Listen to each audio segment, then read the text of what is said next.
Innalladzina kafaru bi ayatina sawfa nuslihim nar.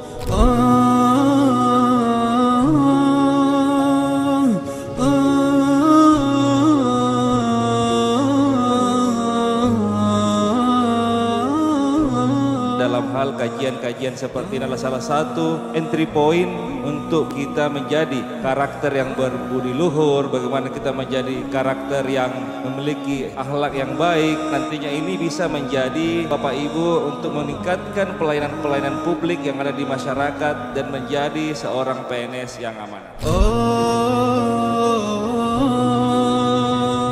Sebagai orang yang terlibat di dalam kemaslahatan umum, kedudukan sebagai PNS itu punya andil besar dan nilai yang agung di dalam agama. Karena itu Allah ingatkan, ya ayyuhalladzina amanu la taqunullaha war rasul wa taqunu amanatikum wa antum ta'lamun. Wahai orang-orang yang beriman, jangan kalian berkhianat kepada Allah, jangan kalian berkhianat kepada Rasulnya, dan jangan kalian khianati amanah-amanah yang kalian tandang.